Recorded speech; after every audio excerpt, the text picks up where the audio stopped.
आज फिजिक्स के first year के इस सेशन में बर्नियर कैलिपर्स की पिछली पत्ती से हम किसी खोखले बर्तन की आंतरिक गहराई ज्ञात करते हैं। तो कैसे ज्ञात करते हैं ये देखें। तो आज के प्रैक्टिकल का उद्देश्य है बर्नियर कैलिपर्स की सहायता से दिए गए खोखले बर्तन की आंतरिक गहराई ज्ञात करना। क्या क्या आवश्यक उपकरण सामग्री हैं? एक खोखला बर्तन और बर्नियर कैलिपर्स, अर्थात इस तरह का एक खोखला बर्तन और ये बर्नियर कैलिपर्स, इन दोनों सामग्री की आवश्यकता है। अब बर्नियर का सिद्धांत जो कि आप पीछे पढ़ चुके हैं, तो यहाँ पर हम बर्नियर के अल्पतमांक की बात करेंगे। तो बर्नियर का अल्पतमांक मुख्य पैमाने के एक छोटे खाने का मान बटा बर्नियर पैमाने पर बने कुल खानों की संख्या, अर्थात मुख्य पैमाने पर 1 सेंटीमीटर 10 भाग में बटा हुआ है, तो एक भाग का मान हो गया 1/10 सेंटीमीटर, और बर्नियर पैमाने पर कुल खानों की संख्या 10 है। तो इस तरह से 1/10/10 that is 1/100 equals to 0.01 centimetre. तो बर्नियर का अल्पतमांक 0.01 सेंटीमीटर है, अर्थात हम बर्नियर की सहायता से न्यूनतम 0.01 सेंटीमीटर तक का मापन कर सकते हैं। यहाँ पर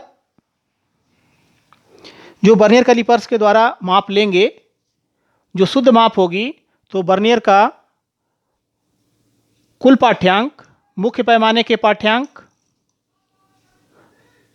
प्लस बर्नियर के खानों की संख्या जो मुख्य पैमाने की ठीक सीध में है, और गुणे बर्नियर का अल्पतमांक माइनस चिन्ह सही शून्यांक त्रुटि, अर्थात MSR plus VSD into least count minus 0 error with proper sign. अब यहाँ पर आप सबसे पहले ये देखते हैं कि इस इंस्ट्रूमेंट में जो आप बर्नियर यूज कर रहे हैं, इस बर्नियर में जो है कोई शून्यांक त्रुटि नहीं है।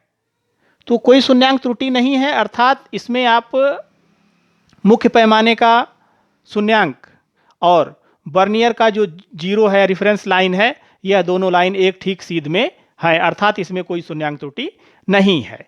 अब आप उस कापर या जो भी बर्तन है जिसकी गहराई हमें ज्ञात करनी है, जो कंटेनर है, जैसे बीकर है, कुछ भी हो सकता है, अब आप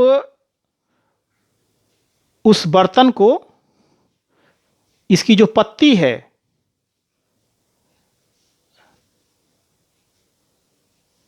इस पत्ती, जैसे ये देखें, ये इसमें इसकी पत्ती, ये इसकी पीछे की पत्ती है, इसको खोलते हुए रखेंगे और आप ये देखेंगे इसमें ये ठीक हो गया।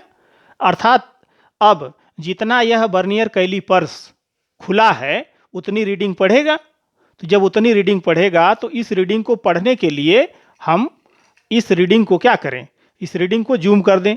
तो इस रीडिंग को अगर हम जूम करें तो देखें क्या दिखाई दे रहा है। मुख्य पैमाने का पाठ्यांक और बर्नियर का पाठ्यांक आप पढ़ सकते हैं। अब इसे क्लियर पढ़ने के लिए आप देखें जो है कि यहाँ पर इसकी अलग अलग पोजीशन होगी। तो ये तो इसका डायग्राम हो गया। अब ये इसकी पहली पोजीशन है, तो ये देखिए 8 है, यहाँ पर ये 7 है, और ये 2 खाना पार कर गया है, और ये बर्नियर का 0 है। तो मुख्य पैमाने का पाठ्यांक हो गया 7.2, मुख्य पैमाने का पाठ्यांक हो गया 7.2, और बर्नियर का देखिए कौन सा खाना ठीक सीध में मिल रहा है। तो यहाँ से आप चलें अगर, तो ये 0 1 2 3 4 5 6, ये छठा खाना जो है 6 7, सातवां खाना जो है एकदम ठीक सीध में है। तो बर्नियर पैमाने के खानों की संख्या जो मुख्य पैमाने के ठीक सीध में है, ये हो गया 7वां खाना। अब आप इसकी पोजीशन को बदल देंगे। पोजीशन को बदलने के बाद ये देखें इसकी दूसरी रीडिंग में क्या आया। मुख्य पैमाने का पाठ्यांक 7.2 और बर्नियर का पाठ देखें तो ये 0 1 2 3 4 5 6 और इस तरह से वैल्यू। तो ये लगभग छठा खाना जो है उसके ठीक सीध में है। तो छठा खाना जब ठीक सीध में है तो मुख्य पैमाने का पाठ्यांक 7.2 और बर्नियर का पाठ्यांक सातवां छठा खाना है। तो जब छठा खाना है तो 6 गुणे इसके अल्पतमांक से मल्टीप्लाई कर देंगे।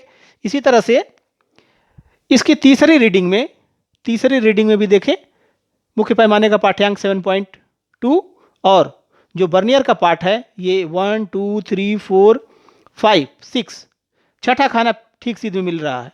तो इस तरह से बर्नियर के खानों की संख्या हो गई 6। अब इसे हम ऑब्जर्वेशन टेबल में भर देंगे। ये देखिए ऑब्जर्वेशन टेबल में मुख्य पैमाने का पाठ्यांक 7.2, फर्स्ट रीडिंग में 7 आया था तो 0.01 से मल्टीप्लाई, तो बर्नियर का पाठ्यांक 0.07, टोटल हो गया 7.27। इसी तरह से दूसरे का 7.2 और ये 0.06 छठा खाना था तो 7.26 आ गया, तीसरे में भी आ गया 7.26। तो इस तरह से बर्तन की जो मध्यमान गहराई है यह तीनों रीडिंग को जोड़ करके और 3 से भाग दे देंगे, तो ये आ गया 21.79/3, डिवाइड कर देंगे 7.2633। दशमलव के दूसरे स्थान तक ही हम आंसर लिखेंगे, इसलिए ये 7.26 सेंटीमीटर, अर्थात जो बर्तन दिया गया है, जिस बर्तन की गहराई हम ज्ञात कर रहे हैं, इस बर्तन की जो मध्यमान गहराई है यह 7.26 सेंटीमीटर है। तो आप कह सकते हैं कि इसका परिणाम क्या है, दिए गए खोखले बर्तन की आंतरिक गहराई 7.26 सेंटीमीटर। इस प्रैक्टिकल को करने में कुछ सावधानियां बरतनी चाहिए। ये सावधानियां क्या हैं? पहला तो यह कि प्रयोग से पहले बर्नियर कैलिपर्स को जांच लेना चाहिए कि वह ठीक से काम कर रहा है कि नहीं। दूसरा, बर्नियर का पाठ्यांक और शून्यांक त्रुटि संबंधी सावधानी पूर्वक परिकलित करके नोट कर लेना चाहिए, अर्थात यह देख लेना चाहिए कि शुरू में इस यंत्र में शून्यांक त्रुटि तो नहीं है, तो उसके लिए आप बर्नियर के पाठ्यांक का शून्यांक और मुख्य पैमाने का शून्यांक दोनों देख लेते हैं, तो ठीक सीध में है तो इसमें कोई शून्यांक त्रुटि नहीं है। खोखले बर्तन में बर्नियर की पत्ती को ऊर्ध्वाधर रख करके पकड़ना चाहिए, क्योंकि अगर तिरछा रखेंगे तो जो आंतरिक गहराई है वह गहराई एग्जैक्ट नहीं मिलेगी। अगले एक्सपेरिमेंट में हम लोग स्क्रू गेज के विभिन्न प्रयोग, अर्थात स्क्रू गेज की सहायता से हम कागज की मोटाई, किसी तार का व्यास ज्ञात करेंगे। तो इसके लिए आप अगली वीडियो देखें। Thank you.